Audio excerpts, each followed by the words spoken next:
Thank you very much, Deputy Presiding Officer. And can I say that I'm happy to speak in this important debate. I should declare an interest. I'm a Celtic season ticket holder. My brother and his family are Rangers supporter. And for good measure, there is no greater fan of Kingsley, the Partick Thistle mascot, than I am. I love football, and many people across this country love football and are paying attention to this debate today. I was Labour's Justice spokesperson when the debate on this bill emerged as a consequence of events at a Rangers-Celtic game. It was that specific. The then First Minister said he would legislate by the start of the new season.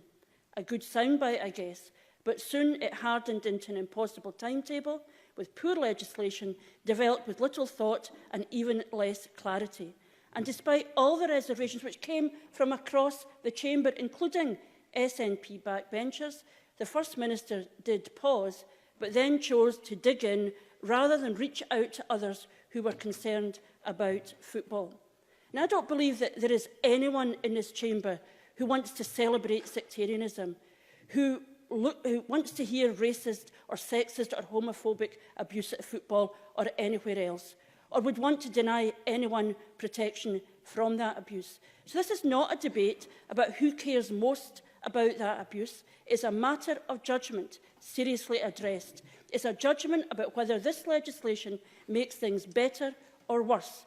And I, as someone who has fought all my life for equality, take the view that it makes things worse.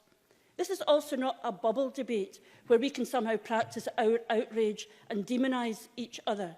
The truth is, this bill is here not because of party interest, but because out there in the real world, many, many serious people oppose it, have been victims of its lack of clarity, or who see it as illiberal and ineffective. Members can demonise me, but they ought not to dismiss this astonishingly broad coalition of people who want it repealed. And I notice that some have sought to personalise this to James Kelly, that he is irresponsible in taking this forward. Now, I agree.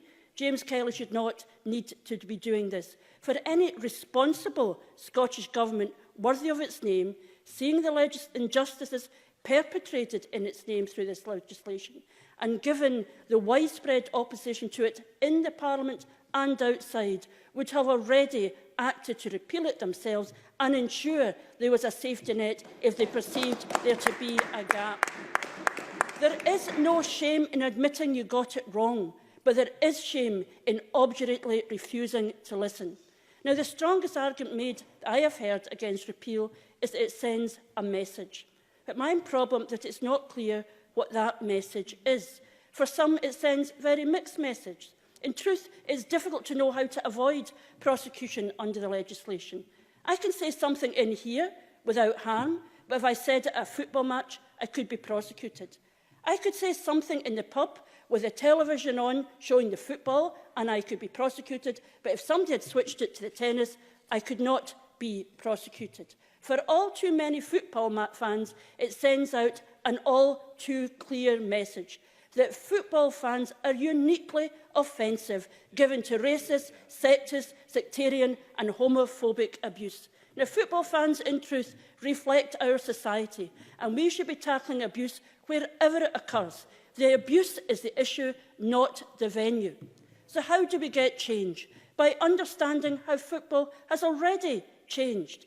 When I was young, I hate to tell the younger people here, Scottish football fans were horrible. The Tartan Army transformed that into a group who are willing to celebrate football without being abusive. When I was young, I watched Mark Walters, Rangers' first black player, at Celtic Park.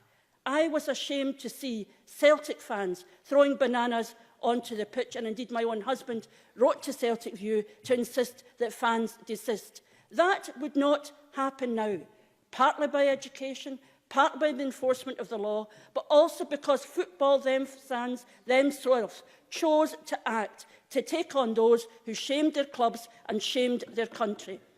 And as a woman at football, I see football has changed immeasurably. We can work with fans, we can work with the police to put in measures that will support decent fans who simply want to enjoy a game. This bill does the opposite. People don't even know when they go to a match whether what they're doing is prosecutable or not. And the Scottish Government sends another mixed message. It clings to a bill that does not work, but at the same time has systematically stripped out funding from the very organisations that will tackle sectarianism, bigotry and abuse.